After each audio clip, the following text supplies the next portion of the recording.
When the other students return to the bus, the 3 Army reservists stay behind to perform one last ritual with Mitch. Here's to you.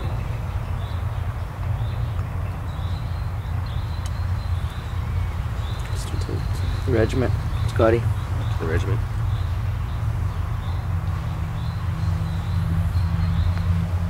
Teacher. Infantry. A's Infa. 50th to the 50th. To you, Private George. John George Pattison survived Vimy, but died later.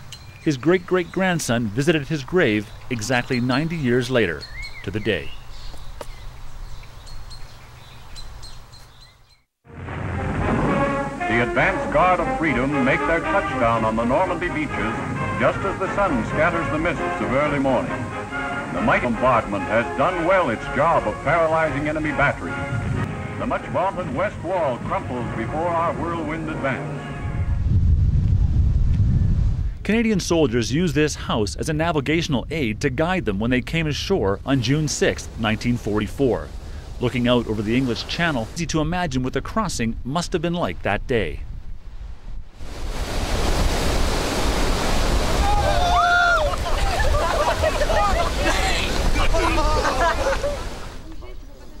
But to get a sense of what soldiers faced inland, you have to go further along the coast to Pointe du Hoc, the beaches where American soldiers fought their way ashore.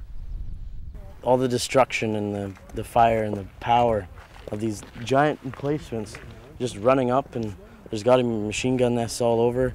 Just, it'd be terrifying. I couldn't imagine doing it. Allies breached Hitler's West Wall that day, but it took 2 months of hard fighting before they broke out of their beachheads. 9,000 crosses at the nearby American military cemetery testify to the human cost. As I glance around, there is more white than I see green, and that is a lot of people. War is obviously a horrible thing. That's what they tell you in class.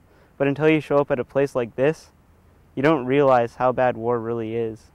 Although this is an American gravesite, I feel it's not just the Americans that put an effort towards it. It was the French and the English. Oh, I'll try to keep it together here. And I feel that it's good for us as Canadians to say thanks to our brothers. By comparison, some of the students want to see more here than the Beach Interpretive Centre. It tells the story of Canada's contribution, but it lacks the grandeur of the Vimy Ridge Memorial. I would like to see some sort of monument to Canadians. The statue behind me is good, but something bigger, something better. Like, we have our cemeteries and there's nothing to mark. This is Canada. This is what we did. They get that sense later when they visit the Canadian cemetery at Benny-sur-Mer. Each student is assigned to write down the personal details recorded on a single headstone.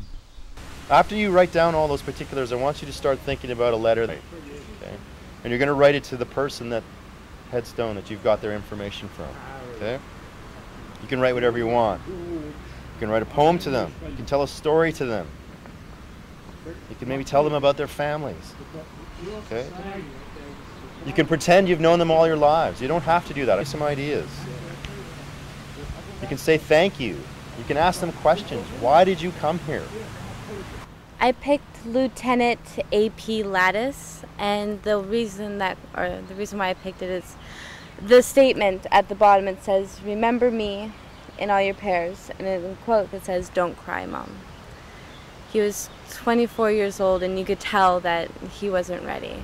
I could just feel it, that he wasn't ready, but he wanted to go to war so that everybody can be finally at peace with each other. On June 6, a crowd gathers at the Juno Beach Centre to mark the anniversary of the D-Day landings. After 3 days of touring battlefields and cemeteries here, students have a pretty good idea of what happened 63 years ago today. So I'm quite curious to see how they react once the ceremonies behind me begin. Hundreds of visitors, Canadian, French, and English, many in uniform, but few were actually here in 1944. I feel that I am one of the lucky survivors, and there's so many of our fallen comrades that should be remembered. And if I don't remember, who is?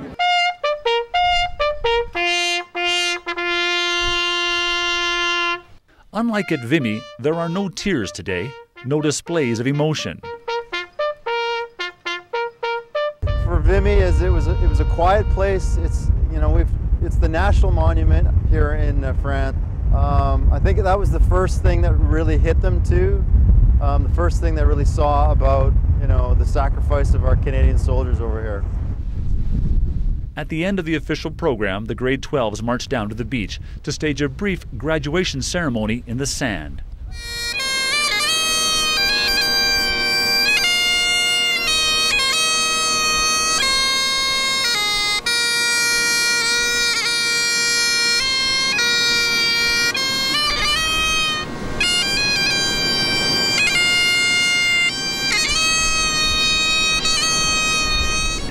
For each student. Principal Lee Villager gives each student a commemorative coin. Then those who want to face into the sea spray and wade into the surf, gingerly at first, then with more conviction, creating a physical connection between the graduating class and the generation that stormed ashore here in 1944. For The National, I'm Mike Vernon in Normandy.